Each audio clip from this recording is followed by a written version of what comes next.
It's not easy, but it does become easy. And you and I know that, right? It does become easy. And yeah, there's still ebbs and flows, but it's that first year of just going full on, all out, trusting the system and surrendering and not being fearful. If agents are able to do that, they're going to be okay.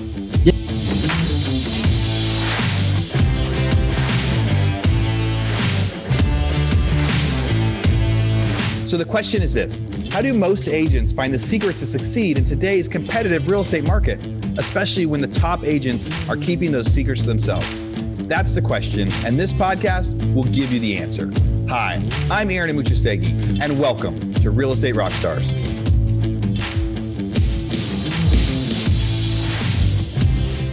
Hey, Real Estate Rockstars. This is Aaron Amuchastegui, and I'm interrupting myself to bring you this commercial break from one of our sponsors. There's somebody I've been looking at for a long time, and when they reached out to me, I said, yes, we have to be able to do this deal. So that sponsor is Follow Up Boss. There's a lot of superstars out there that use Follow Up Boss. What's your favorite CRM? We're using Follow Up Boss. We use Follow Up Boss. So we use Follow Up Boss. I love Follow Up Boss. I love it. We have action plans now for bringing on new agents. We have action plans for our recruiting. We call them action plans in Follow Up Boss, which will trigger tasks for the agents to do as far as calling. Follow Up Boss I like more for the integrations with everything, MailChimp, Call Action, all those different products. I will say we used Sync and we switched from Sync to Follow Up Boss. Honestly, the greatest CRM I've ever used. I've used Brivity, Sync. I've looked at Boomtown, like Real Geeks, just a bunch of different ones. But me personally, I fell in love with FUB about 7 months ago when I first started using it. I've used Boomtown. I've used LineDesk. I've used Conversion. And I think Follow Up Boss gives you the most integrations that are simple, and it gives you the best ability to go and integrate large things into one single solitary platform. Yet at the same time, it's still affordable. I do like Follow Up Boss better just because you can text from the app and things like that. It's just a little more convenient for me. It tracks everything that I need. I can customize it if I want. If I want to go smart list based, that's fine. If I want to go task based, it's fine. I think it's one of the best systems, and it's very user friendly. It just really helps me never drop a ball because it's so user friendly. I don't have a one horse in the race with Follow Up Boss. Purely objective, Follow Up Boss has been the best one that we've found. Now, I've used Follow Up Boss. We've actually used it in our non-real estate businesses as well because it's so good at being able to set timers, set automatic texting and emailing. So here's what we got. For Real Estate Rockstars listeners, you get a 30-day free trial. That's normally 14 days. So in order to get this, you go followupboss.com, just like it sounds, /Rockstars. Go there, get your 30-day free trial and check it out. Especially if you aren't using any systems or any CRMs yet, this will be a great one for you to start with. Thanks again. Now back to our show. Hey, Real Estate Rockstars. Stephanie Brackett here, back again today with Susanna Medrano. And she will not be your friend if you misspell her name or mispronounce her name. So make sure that you pronounce her name right. Tell me a little bit about yourself, Susanna. What's got you here today? Sure. Well, what's got me here today is actually this. Oh, wow. 6 Steps to 7 Figures by Pat Hyben. Awesome. It was the third real estate book I ever read in my first year of journey. And it's very interesting that I'm 9 years later sitting with you today on the show. I mean, that's basically what's got me here is essentially following those steps in that book as far as, setting affirmations and goals. So one of those first goals was for me to just crush it my first year in real estate here in Austin, Texas in 2014. And I helped close to 45 families. Wow. And about 12 million sold. And then from there, just kind of scaled the different kinds of nuances into, buy side production, list side production, and then went into leadership and then was the director of sales for our brokerage there for about 4 years. And now have expanded into our franchise model, and now am the national sales and leadership coach for about 18 different teams across the country and one in Canada. So it all started. Amazing. I know, right? It all started with a conversation at a gala when I was a couple of scotches in, and my friend said, Susanna, you should give up your social working job and come work for me as a realtor. And wow, I took him up on it. Wow. So tell me, when you read that book, what was it that gave you the kick in the pants to like, I'm going to do this. I'm going to take this and I'm going to do something with it. It was the rawness and also the realness of, he set out in the 90s, like, those affirmations of all these different things he wanted, the BMW, the 6 figures, the thing, just simple nuances. And I'm like, you know what? I'm just going to start there. I want my house. I want the car. I want to be able to help my family. I want to be able to do this. I want to be able to pay for my wedding, not have to work on. So it was just started off in just setting out these affirmations in a career. As you will know, Stephanie, like there's ups and downs, ebbs and flows to it, right? Oh, yeah. But having those set affirmations and goals and being able to kind of check them off, it's like, okay, how far can we go here? How far can we go here? Not only independent as me as a realtor, but now me as a leader. Now it's like, okay, how far can I help take my team? Yeah. It's just the beauty of it. Like it was just I read it at the right time I was at the right place in my life where it just totally helped me focus. That's amazing. I love that story. What a great success story. And I love hearing that you like to check the boxes off when you hit a goal and check the boxes off. That, to me, that's one of the most amazing feelings. Like, got that done. Check. Move on to the next thing. Check. I love that. Okay. So tell me a little bit about your current job now and the team structure and what you guys are doing there. How is everything set up? Sure. So our main brokerage our headquarters is set in Austin, Texas, Waters International Realty. Then we do have some satellite offices around, San Antonio and Dallas, about to have Houston. And then we have partnered with other like-minded individuals that are all about the team model. So currently, as opposed to leading Austin, and growing and scaling agents, I now have jumped the fence, as they say, into now going into an area where everything I learned in 4 years of kind of boot camp, like total things, in it, not on it, right? Now I have the opportunity to work on it with all these other 18 other like-minded team owners and helping them scale from, we call it essentially the early climb, then kind of like that awkward teenager, right when you kind of figure it out, and then have like explosive growth. And so where we like to take people is, from 50 transactions to 300 to 500. And then all of us are, always hopeful to get to that 1,000, which I ended up helping our team do in Austin my last year within the model. So that's what I've been working on, is just really helping team owners understand that if the only way that they can light up their team is if they themselves are lit. So, starting from the minute that they walk out of their car, going into that office, they better bring intentional, energetic presence and energy, or why should people show up? That is so true. And, I'm finding right now in like coaching operations people, and we just had this conversation the other day on a Slack channel that I'm a member of, and they were like, I'm burnt out and I'm looking to my leader for direction. And I think what people are realizing now is a lot of the leaders are burnt out, but their team is all floundering, and they're like, we don't know what to do. The leaders don't John Stowe, right, Stephanie? Winter's already been here. I mean, winter already came. Winter came with COVID, and I think that was an eye-opening experience, kind of like what you're talking about. It's like the teams that lived through that, or just the agents that lived through that. That was already kind of the first taste of it, of like the unknown charted territory. Because as you and I will know, we've been in the business a little bit longer, right, than those agents coming in now that are now gravitating to the team model. They've never been through this. Yep.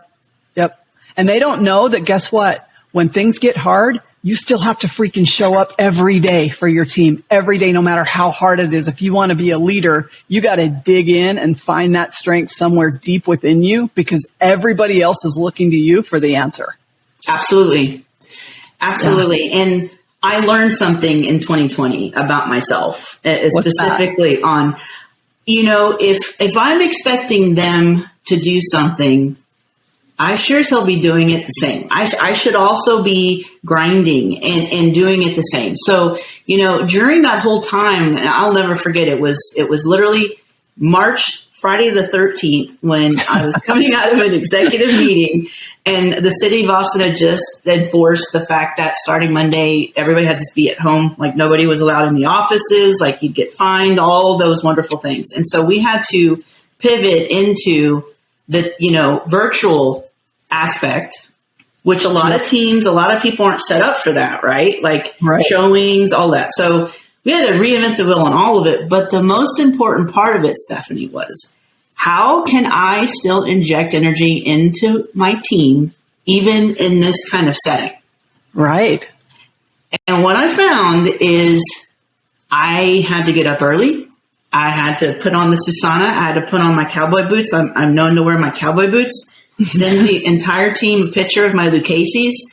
What are you wearing today? It better not be Crocs. It better not be house shoes. Like, let's go. Right. And we just had consistent, like, Google Link communication as a team. And so that we would stay in each other's presence so that we could still focus on the main thing, which is prospecting. Yeah. Yeah. And nowadays the market shifted again. I know. And we're having to figure it out again. And some people are bowing out and they're not even trying. Let them. Yep. I mean, let them. Here's the thing, like in that part, in 2020, our team actually closed close to 920 transactions during COVID. A team of like 25. When everybody else said it can't be done, right? Everybody said, oh, you got to shut down. It can't be done. No. This is impossible. And you're like, nope.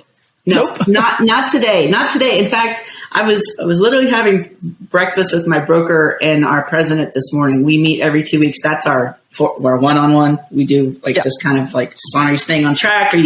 What's going on? And I'm like, we're sitting there and I'm sitting there as excited as can be, Stephanie, because here's the thing. It's like, we need our agents and we need our leadership to self-reflect right now. Let's take a moment. Let's reset, right? And we have to decide, because we can't decide sometimes for some of our team members that if they're not already cutting it now, they're not going to be able to cut it. So we gotta have some tough conversations and tough, scenarios and situations. But my job and my team owners and my team leadership's job is, can we help our people take a massive amount of action? That's it. That's all we have to do. It's got to be creative. It's got to be exciting. Some of our team leaders, which I think is part of it, they've never been in this territory. They've never really had to do these things. I had. Oh, God, tell you. Can I share with you the story that one of our teams did in Indiana? He's somewhat of an introvert, and he has this wonderful team in Indianapolis, and we've been doing all this stuff this past couple of months just on vision and mission. And it's like the last injection of energy to try to hit his goal 300. So he came up with this idea, and so did his leadership, to go ahead and dress up as the character of 300, the Spartan. Okay. And he shows up dressed up as the Spartan, 300 all over, completely excites his team. His team is completely shocked. They had no idea that he would actually do this. Guess how many pendings they had this past month? Oh, gosh. 40. How many? 40 for a team of 10, 12 people. 40 pending. Wow. Because I was asking him, I said, Mark, self-reflect 2 months ago. What did you do? Because it's always coming in 90 day wins. Like, what did you do? He's like, well, Susanna, I dressed up like the Spartan. And I'm like, then when are you going to do it again? Like that's. We need to do this every day. Or mimic it. Or mimic the energy, right? Yeah. But how much motivation did that pump into everybody else? They are looking to the leader for the answer. Always. In whatever situation you get in, someone's always a leader. There's always a leader. Absolutely. Even the leaders are looking to their other leaders for inspiration. So if you are the leader on your team and you have people reporting to you, you have to be the one carrying the torch. Everybody else is looking to you for an answer. It is, but it's also simple. And it comes down to the triangle method, right? Like I always tell all of my agents that I've ever coached, it's like, triangle can't stand on two sides alone. You got to have all three equal. And on the top of the triangle is the attitude, meaning the attitude of the agent. And on the bottom, the foundation is the skill set and then the knowledge set. I'm like, I can teach you I can teach you skills. I can give you the knowledge on how to sell this. But if you can't show up with a positive attitude, it's not going to work, right? But guess what? It puts me on the pressure as a leader that I better be intentional about making things excited. That contract, I better make that in contract so damn exciting they've never heard it like the way that I'm about to share with them how to present it, right? Like, Yep. It's simple. It's simple, Stephanie. How are you finding what's the best method you're finding nowadays in this current market that we're in to motivate these guys to want to, because the work is so much harder today than it was 9 months ago. It's just so much more work to get deals. How are you finding that motivation? We instituted something about 3.5 years ago called the Call Jam. It's just our own little call jam. We realtors are supposed to be prospecting, right? Right. Okay. You and I already know. Yeah. Okay. So picking up the phone is really hard. It weighs like 9,000 pounds. Apparently. Oh my gosh. Right. You always have everything on it, right? And I call you and you don't answer, but I know you've already checked your text and you're liking stuff on Facebook. So it all came to a head in Austin, Texas, where, every team or every agent should at least allocate, 3-5 hours a week of just doing intentional calling, not, all these other fun things. Not answering the phone because someone called you. Right. Just picking 1 hour of just intentional calling. Don't read the notes. Don't do anything else. All I need you to do is just call. Dial. Yes. And so our call nights in Austin started becoming just kind of a little social gathering, right? Which I love. But as a leader who also has to provide results, when I was reflecting on, these appointments aren't making sense based on the amount of agents that are showing up and how many leads they have. So we implemented a call jam session where right before the call jam, they have to tell me how many leads do they have, specifically in what category, how many leads have just recently been into the CRM within the last 24 hours. Okay. As much as people don't want to tell me, but how many are they past the due and things that they haven't gotten to? Let's just go ahead and rip the Band-Aid. I always open it up as a non-judgment area, right? Yep. And then from there, as a leader, I go through that list and I'm like, here's step 1, step 2, step 3 for the next hour. I just need you to focus on this. And there was a rhythm. The thing is that sometimes agents on the first few times, they don't understand that you need to change it up every time. Like sometimes you need to focus on your qualifications. Right. And if so, those individuals need to be spoken to differently than the people that you are past the due that are probably mad that you never sent such and such over to them, right?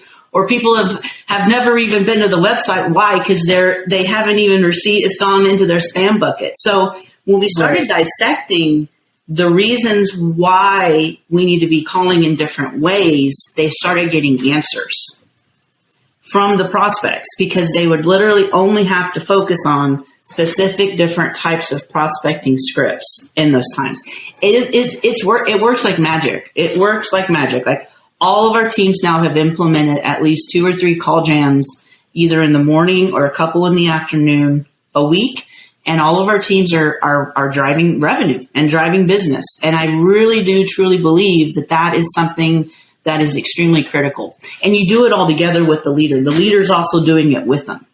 Right. Showing them the way. Like, hey, this can be done. I'm not just it's not lip service. I'm not telling you what to do and I'm not willing to do it myself. They're right in there in the trenches with them making the phone calls. Absolutely. And we all know that if we're not making our sales, it's 2 things. It's either a skills issue or it's an activities issue. And you guys are solving the activities issue right there with those call jams. And a skill thing. If I hear something course correct or a knowledge thing, it's as simple as the reason why they're so stressed out is to try to navigate the MLS and the CRM. They can't even get past the script. Add all 3. So it's like, take this off. Okay. Don't worry about that. Don't worry about that. Focus on the call. Let's master that. Give them an action. An action. And it's just it's taking someone from an inexperienced level into having that little tipping point where they finally have engaged in what the activity should be in order to master it. And it's just simple things. And I think that's part of it. It's just going back to the simplicity of what we want our agents to do and how we want them to do it. And we have to understand that maybe it was our fault that either we didn't hold them accountable in the right way, maybe we didn't tell them the right way, maybe we assumed that they know. And we also have to own part of that piece in that puzzle too. Yep. And I always say, like, when I'm evaluating people, I tell all my coaching clients this, I tell everybody this when they have a problem with the person. It goes back to, first of all, there's three things. Expectations, which is 100% the leader's fault. If the expectations weren't clear, that's on the leader. Then skills, which is 50-50. 50%, you have to be willing to teach them the skills that they need, like you're doing on your jam night, and they have to be willing to learn the skills. And then the third one is drive, and that's 100% on the employee or the agent. The activity, they have to have the drive. The attitude, right? You either do or don't. You do or don't. You do it. You can't make you do it. Yep. And you can't just go blaming them if you didn't set the expectations clear in the first place. So I love that you've done that with this call jam, because expectations 100% clear. You're like, this is exactly who I need you to call. The skills, you're helping them right there on the spot. You're teaching them, they're learning them, and then drive is all them. They have to be willing to pick up the phone. Right. And if you don't show up for 2 or 3 a month, then you have zero drive. Opt in or opt out, right? Yeah. And it makes it just simple. It makes it very simple, very easy. Yeah. So what's something you know now that you wish you would have known early on in your career in real estate? As a realtor, because I could say both ends, like as a realtor and as a leader. As a realtor, learning early on how to detach from the outcome. For me, coming out of the gate as a social worker, wearing lots of feelings on my sleeve, like fighting the fight, sometimes so much that my client was willing to give the credit, or they didn't really need that repair, but I was out to like fight the world and prove that point. So that's something I wish I had known, but I had to go through those failing forwards, right? To understand that it's not about me, it's about the client. Wow. Yeah. And then as a leader, I think it is not having a thought out plan of retention. It's like what I found is you can take people, we were humming, but when you don't have a path for trajectory or certainty about what are the next layers for them, if it is top production, that's great. But if you're not able to help them grow and not have that set up yet, that for me was, I owned that piece of failing forward. I personally felt like I lost some talent just because we did not have it ironed out quite yet. On that, it's like, here's all these baby birds I've helped become eagles. And it's like, they're soaring with eagles, and either our model doesn't fit them or they don't fit our model anymore. And yet I have to detach from that outcome too. So those are two key things I've learned on both ends of the spectrum there. Yeah. Yeah. And they're hard. Everybody has hard lessons they learn, but once you learn them, you're like, not going to do that again. Yeah.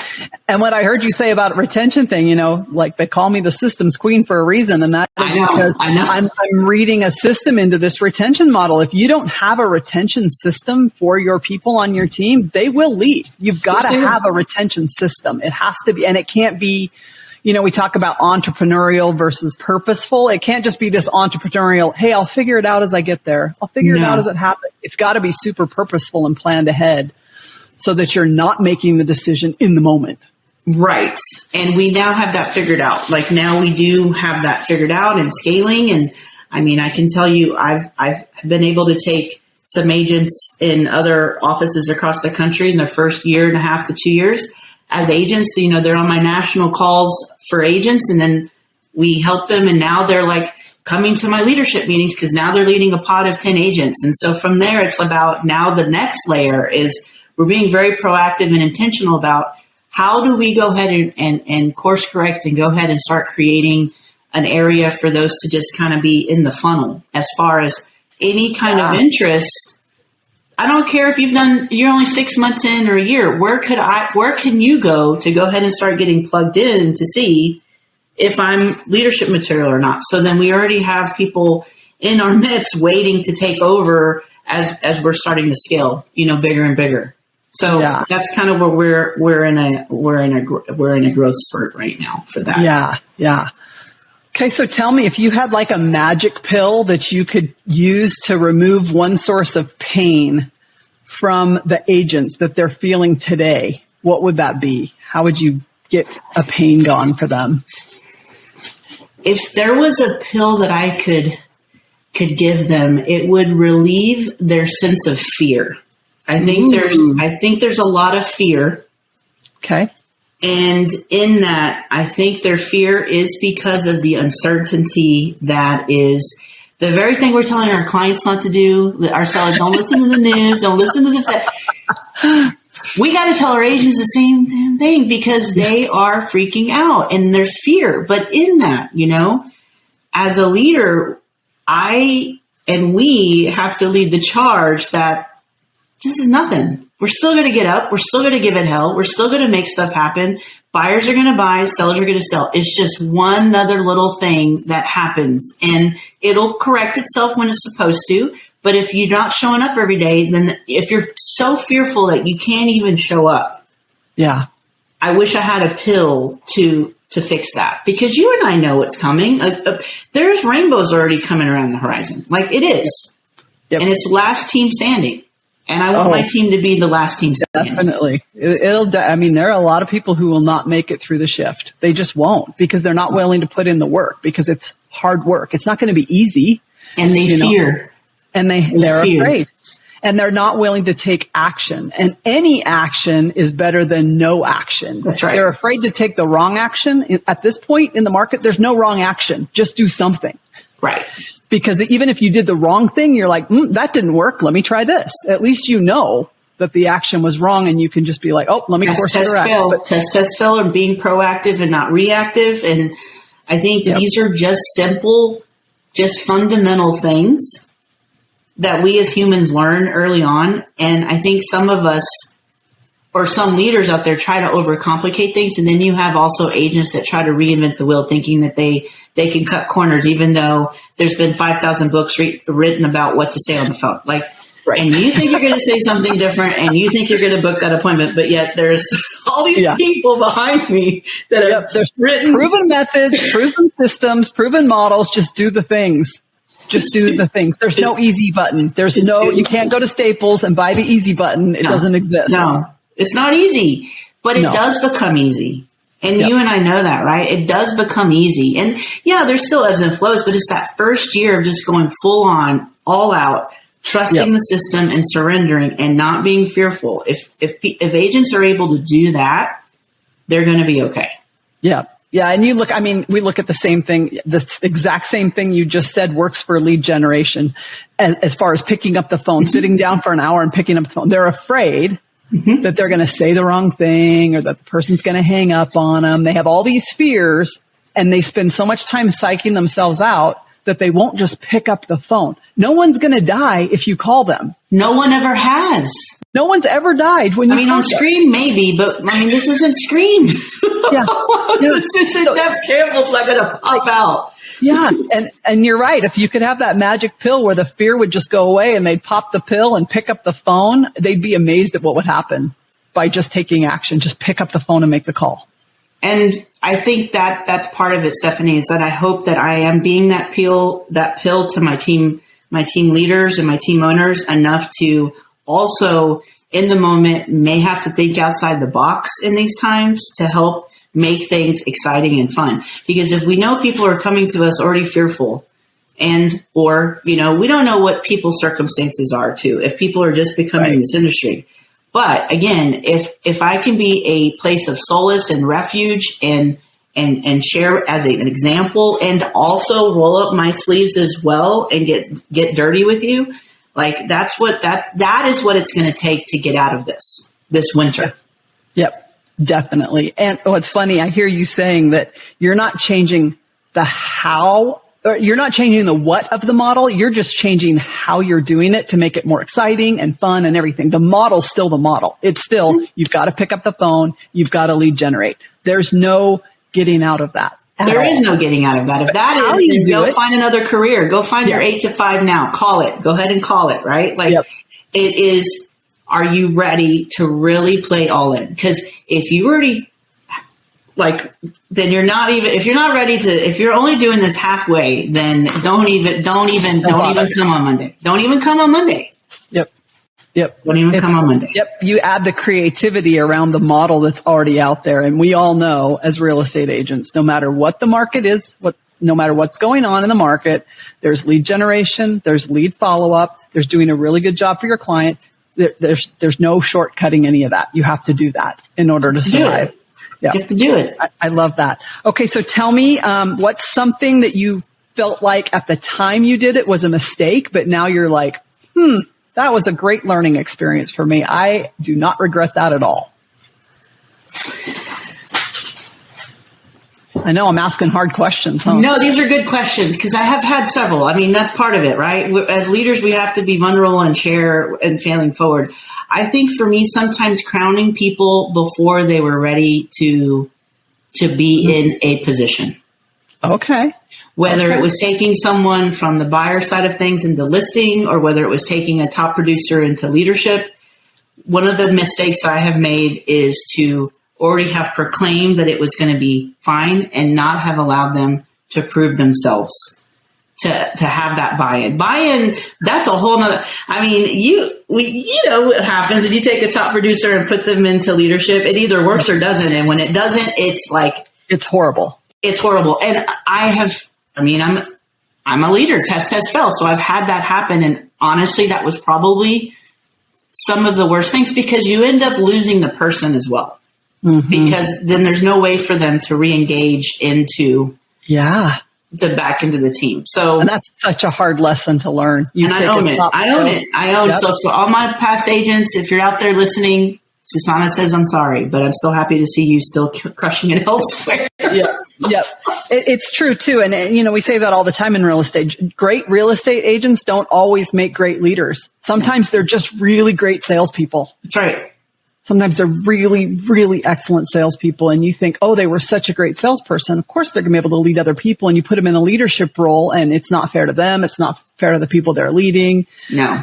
It just doesn't work. And then it's the self-reflection on me and, how I put that person there. Oh my goodness. Yeah. It's a whole nother thing, but I'm glad I learned it because I can now spot it and I can now see it. And now I can advise people that pot is hot. You're still going to do what you're going to do. You're still going to possibly put them there, but I'm already calling it right now. Learn from me. Yeah. This is why so-and-so and so-and-so and so-and-so are no longer within the brokerage, right? Learn from my mistakes. Yep. It's a hard pill to swallow sometimes, really hard pill to swallow when you make a mistake like that. All right. What's one last piece of advice you want to give agents in this market right now in order to succeed? I would say for them, well, first off is they have to go ahead and overcome their fear. It's already take a moment, take the weekend, figure out, that this is the industry for you. But in that, I want everybody to just be authentic to themselves. Don't do it just because I do it. Don't do it because of, Jed Bloutz told you to say it this way or Dirk Zeller told you to say. No, I want you to be authentic to yourself, but in that also be extremely confident and assumptive, even though that's your first deal. Awesome. Because once it happens, then the client really isn't going to know until after the fact. Let's just be real. Right. So let's just be authentic to you. And early on, I learned that. I'm just a country girl, that wears my cowboy boots. And that's how I would connect with my people. And then it just kind of took off, right? That's just now, in my cowboy boots, I'm going to be the most confident girl that walks up to you. Why? Just because it's my cowboy boots. So find something that makes you who you are when you show up to your clients face to face and when you show up to your clients on the phone.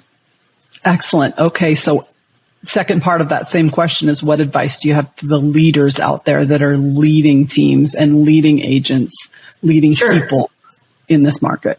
Model what you want on your team.